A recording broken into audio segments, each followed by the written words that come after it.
Hello, hello, hello, everyone. Welcome, welcome, welcome. Listen, I wanted to jump on and come live before you on this fantastic day because I wanted to talk about coaching. Y'all know how I do. Y'all know what I love. If this is your first time rocking out with me, hello, I am Latoya Early.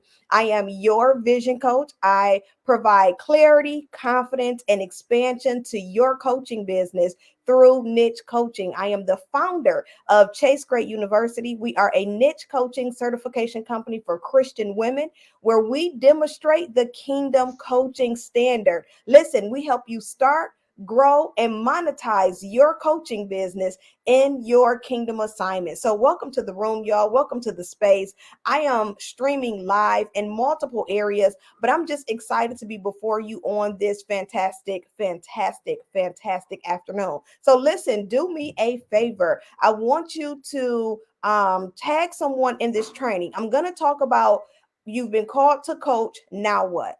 Right? I want to talk about the now what. For those of you who feel that you've been called to the coaching space, you've been called to the coaching industry, let's talk about it, right? I want to help you get a clear understanding of whether or not you've been called to coach and what you should be doing next. What does that look like? What do you need to be doing in your business? What should you be doing to prepare? What should you be doing so that you can become the coach that God has shown you to become? Okay, so let's talk about it. So do me a favor. Tag a coach that you believe can benefit from this training. I want you to tag them in the comments. Come on in. Let me know you're in the room. Let me know that you are catching this live. Let's have some engagement. Let's have some interaction. We're going to talk about once you've been called to coach, what should you be doing? What's next, right? How do you even identify whether or not you've been called to coach? How do you know you aren't called to coach?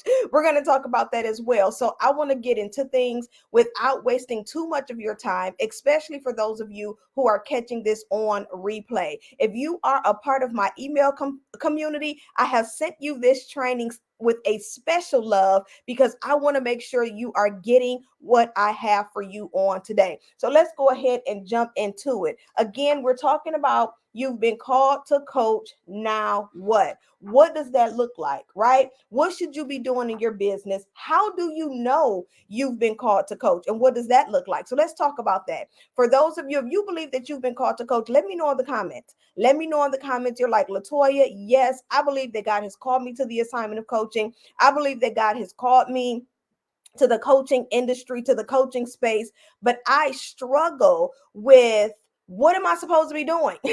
How am I supposed to take this assignment and move forward? I see coaching professionals online all the time. I see coaching gurus all over the place, but how do I operate or accept my kingdom assignment as a coach without compromising my kingdom assignment, right? Most often when we jump into the space of coaching, we watch what other people are doing, whether or not you're following someone on Instagram, or maybe you're even following a coach in a particular Facebook group or on Clubhouse, and you're watching what they're doing, and sometimes what they're doing may not be best practices for you, especially as a startup coach. And so what I want to help you do today is I want to help you identify whether or not you've been called to coach, and I want to share with you tips and strategies on what to do next. So let's talk about whether or not you've been called to coach. And let me know in the comments if this resonates with you. Okay. Here's the very first identifier that you've been called to coach. It's like an innate behavior, right? It's like a deep desire to solve the problem of someone else, right? You have this innate desire, this deep desire to solve a problem. Most time, us as coaches, one thing that I share with the coaches all the time, especially those who come into the community, one word that I really challenge them to remove from their vocabulary is being a new coach. The reason is because you're not a new coach, you're just new to monetizing. You're new to structuring it. You're new to crafting it in an industry and providing it as a service. It doesn't mean that you're new. Here's why. If you take a moment and you look through your life, right? You look at some of your behaviors, you look at some of your experiences, you look at some of the people that you've been connected to, you can see the pattern of coaching showing up in your life. If people come to you to solve a problem, if you find yourself always wanting to solve a problem, these are all innate behaviors or natural behaviors to solve a problem. That's your very first identifier that you just may have been called to coach, right? Here's way number two for you to identify whether or not you've been called to coach. You're attracted to the industry. You're attracted to the industry. Here's the thing. Now, most of us, especially as kingdom coaches, when we first start coaching, we start coaching in ministry, right? You find whether or not you're serving in leadership, maybe you're serving and you're supporting in a church ministry. Most times that's where that gift of coaching is cultivated. Well, here's the thing. There's a huge adjustment when you are shifting from ministry to the marketplace. There's a shift in your mindset and there's a shift in your language. And so it's very important for you to understand how to appropriately shift from ministry to the marketplace. Now, does that mean that you now enter into the marketplace and you don't minister? Absolutely not. As kingdom coaches, ministry is in our heart. Ministry is embedded in our words and our actions. It's who we are and what we do as disciples of Christ. However, there is a way that it should be done in a professional way, because as you are transitioning your coaching from ministry to the marketplace, you're now saying, I'm ready to exchange profit for transformation. That's a totally different look, right? Before, when we were in ministry doing it, it was a gift. It was something that I was giving to the people that I was called to serve in the ministry or whatever ministry I was connected to. Well, when you're taking that gift and you're moving it over to the marketplace, now you have to learn how to change your language and change your mindset so that you're able to craft it and so that you're able to exchange profit for transformation. There's a difference there. And so while it seems the same, and while you may think it's the same, it's not. Even when it's time for you to position yourself and start to add services and create an offer and sit down and really package a business, it's not going to look the same. Right. And so I'm talking about ways to identify whether or not you've been called to coach. The first thing we talked about was with it being an innate behavior. Right. We talked about how you have this deep desire to solve a problem. The second way I want you to identify is you're attracted to the industry. You're always finding a coach to look at. You're following coaches. You're in groups. You're looking for information. You're Googling information. You're YouTubing information. You have such a unique desire to go out and learn more about this industry, yet you may have a hesitancy or a struggle with getting started because you don't know where to start and you don't know how to start. And that's all, that's normal, right? When I first started coaching, I started my business back in 2012. And when I first started the business, I started the business doing a whole lot of paperwork shuffling, right? LLCs, 501c3s, grant writing, because in that time I was in ministry. I was really deep in ministry. I thought that in order for me to receive profit, I had to exchange profit for paper. Right. So there had to be some sort of tangible exchange. Now, this has nothing to do with ministry. So I don't want anyone to think that it was ministry that stopped me from coaching. It was that I was so used to coaching in ministry that I didn't even know that it was a way for me to monetize it. Right. I didn't know. I just did what I was used to doing. I love coaching. It has been a part of my makeup since as far back as I can remember. Right. And so when I started the business back in 2012, I started doing paperwork shuffling. It took a while for God to really sit me down and begin to minister to me and tell me, hey, I've called you to something greater. This is when I learned about the coaching space and the coaching industry. This is when God introduced me to vision coaching, which was even more outside of the box. When I first started learning about coaching, it was more so as a life coach, not as a niche specific or specialized coach. I didn't understand the concept of niche coaching until I really started to understand the coaching industry and I really started to understand my kingdom assignment. Once I gained clarity on who I was as a coach and what I was to do in my business, that's when the specialization began to kick in. And then we started to create that opportunity for other women, just as you, who know you've been called to coach, but you don't know how that looks or how to implement it. right? But I was attracted to the industry. I was following influencers. I was digging deeper into the information, understanding how do I price this? How do I monetize it? How do I add clarity to my messaging? How do I speak to my specific ideal client? Is this familiar? These are ways that you're identifying, man, I believe that I've been called to this. I have this desire to find out how to make it work. Not only do I have an innate behavior where I wake up coaching, right? I've been coaching my entire life. Some of you may have been told that you're being bossy. That was me. Some of you may have been told, that you think that you always have the answers. That was me, right? But it wasn't that I was being bossy or I felt like that I always had the answer. It was literally this feeling on the inside that compelled me to want to be a problem solver, right? And so not only do you have this innate behavior, but you also have this attraction to the industry where you want to learn more about it, right? We're talking about being called to coach. Now what? How do I identify that I've been called to coach? Here's another way, and this is my third and final way that you can identify whether or not you've been called to coach. Y'all ready for this one?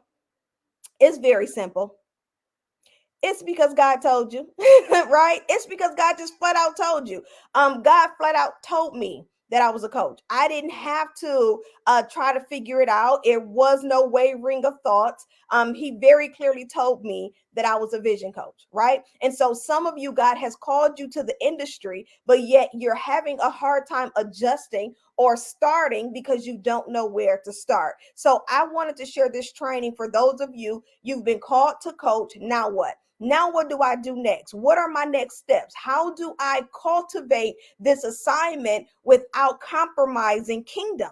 How do I fit my kingdom assignment, or how do I operate in my kingdom assignment without trying to fit it into a secular strategy?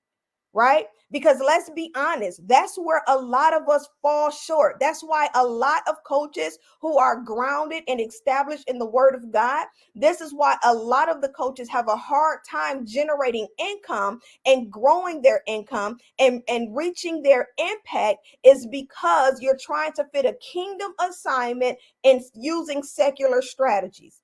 Right? What does that mean? For those of you who are seeking secular organizations for certification, you're seeking secular organizations for business building strategies. If you're going to say yes to a kingdom assignment, why aren't you seeking kingdom strategy?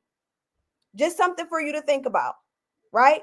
Just something for you to think about. Hey, Coach LaQuisha, listen, do me a favor.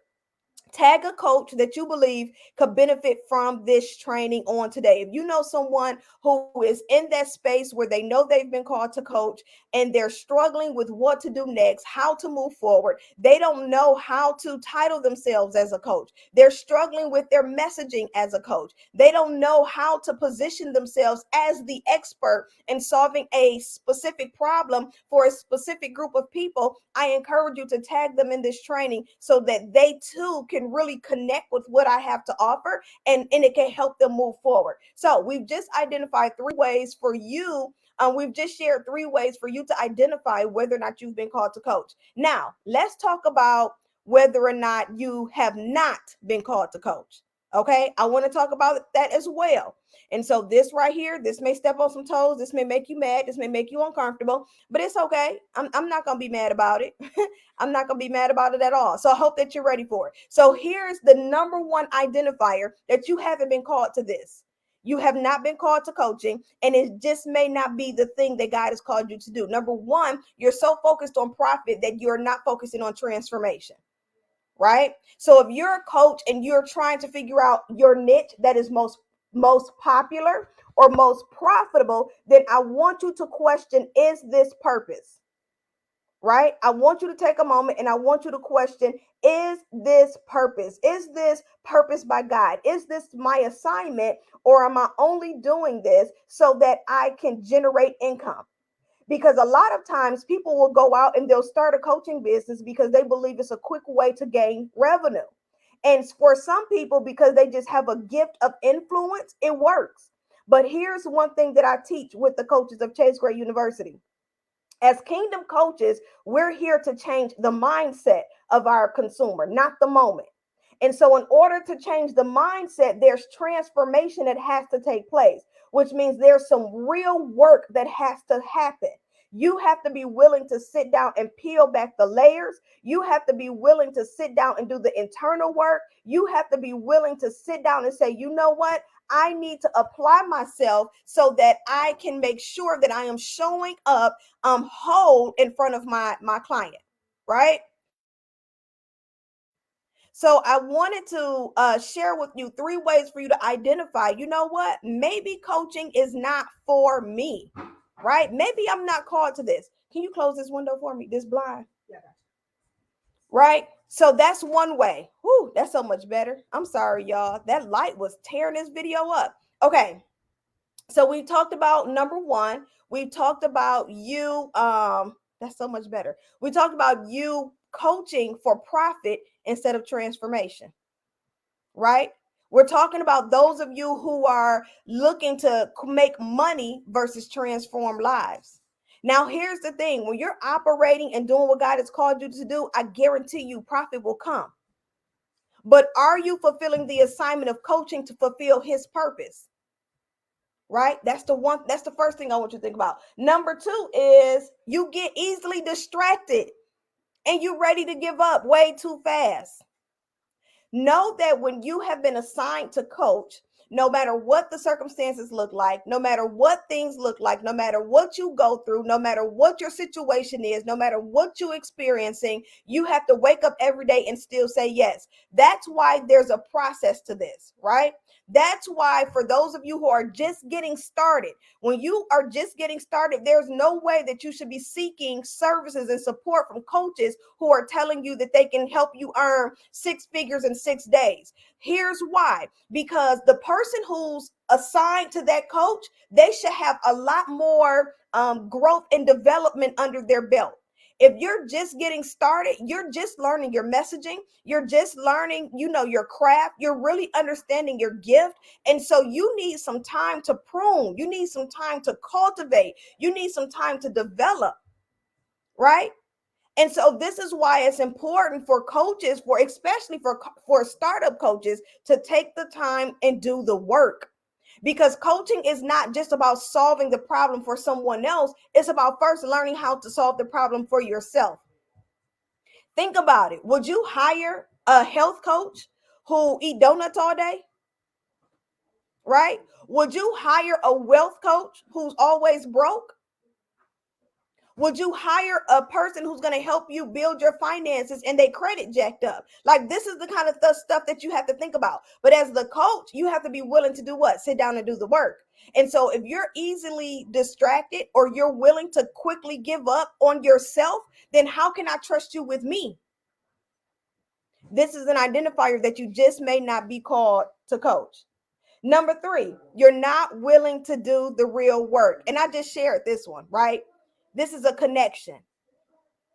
Hey, y'all, I'm doing a live. This is a connection, right? I just talked about this one. My family is in the background, y'all. I just talked about this one. Giving up too easily, right? And so now the third and final way for you to identify whether or not you've been called to coach is that you're not willing to do the real work. Now let's talk about what the real work looks like. So when we know that starting a business is going to require you to do some website development, some sales page development, some landing page development, it's going to require you to do your LLC and your EIN. This is all the work, right? Apply for your DUNS number. I'm talking about this is all the external work that you're required to do to officially start a business, right? But let's talk about the work that's required for you to be a real coach, a real kingdom coach. And that's peeling back the layers in your own life. That's sitting down and doing the work. How can you be a forgiveness coach, but you struggle with forgiving? How can you be a confidence coach when you struggle with insecurities? This is the type of real work that is required so that you can be the example to the client. so that you can show up and say, you know what? I know that I can serve you in this area. I know I can help you solve this problem because I've done the internal work. Now, this is all tied together with your messaging. This is tied together with your specific ideal client. Like, these are all of the areas that we touch in Chase Gray University. This is how we help you get clear of who your ideal client is, because what you've been called from is what you're being called to, right? And if you're not willing to do the work, the real work, by fixing self, how can you position yourself to help someone else?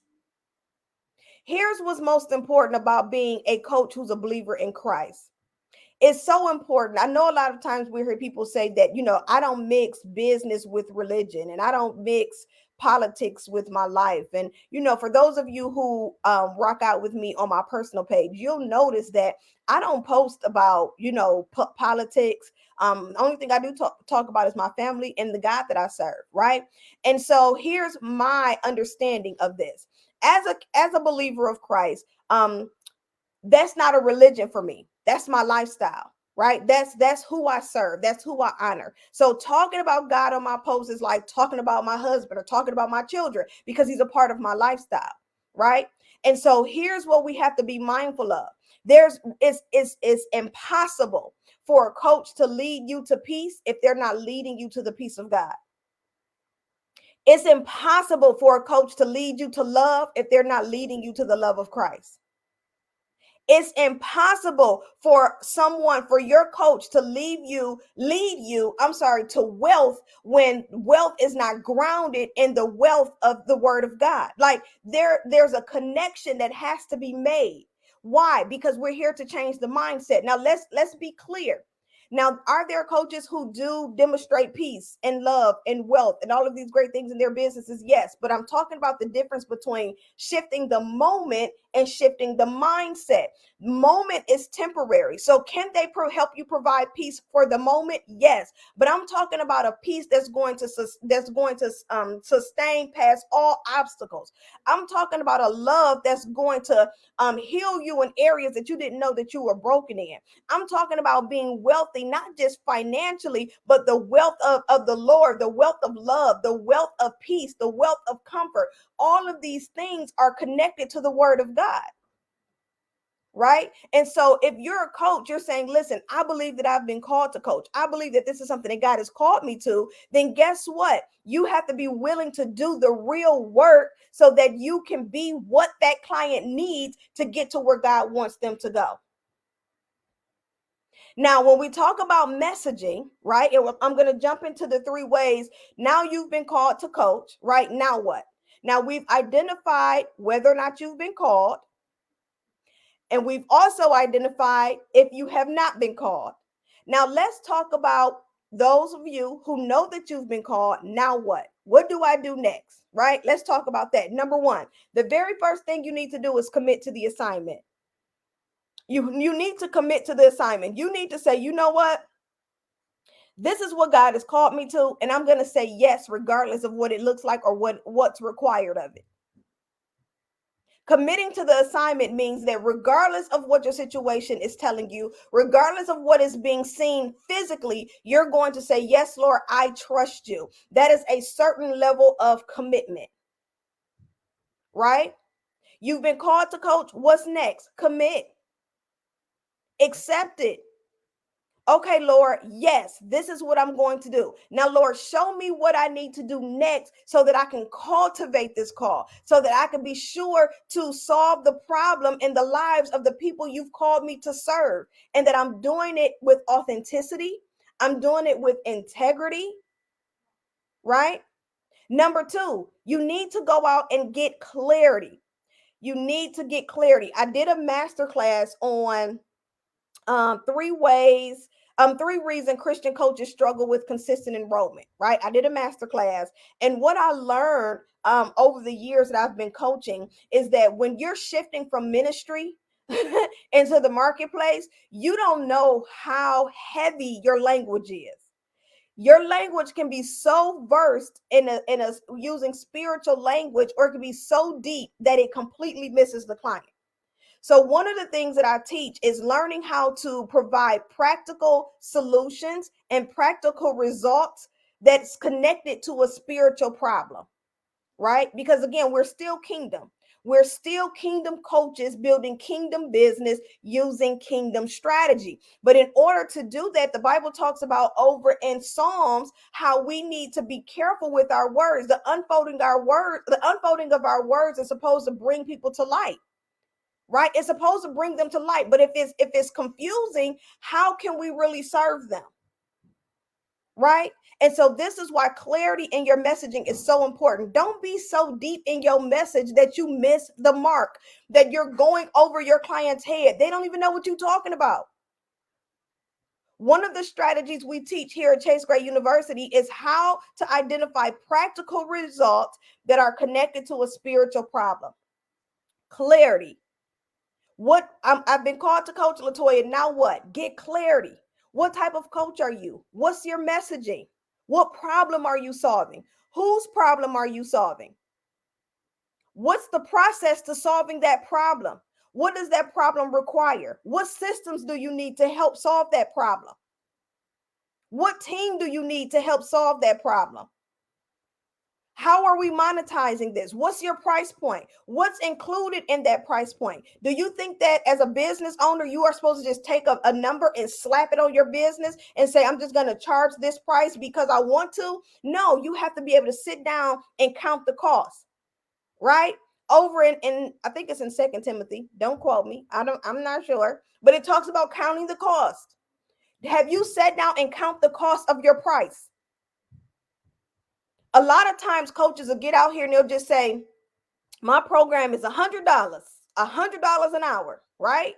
And for some of you, you may say, well, I'm pricing my coaching at an affordable rate. Well, understand, number one, affordability is a mindset. That's for number one. So now you need to question yourself, is it time for you to increase your mindset? Because affordability is a mindset. So if you think that $100 is affordable for someone who's going to work with you and change the trajectory of your life, then we have some mindset work to do. Because now what you're saying is that the value of this transformation is only at $100. And if you change what's affordable or what you may consider affordability is, listen, you can afford anything you want. The question is, are you willing to put in the discipline to get what you desire? That's a whole nother training. We're talking about clarity, right? Clarity in your pricing, clarity in your messaging, clarity in your systems, clarity in the type of coach you are. This is the level of clarity that you need so that you can now take what you thought was a hobby or a just a gift that you had. Now we're able to take it and we're able to monetize it and we're able to build a business.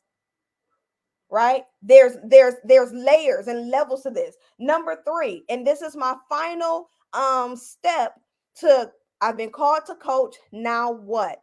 Consistency. You've committed. You said yes.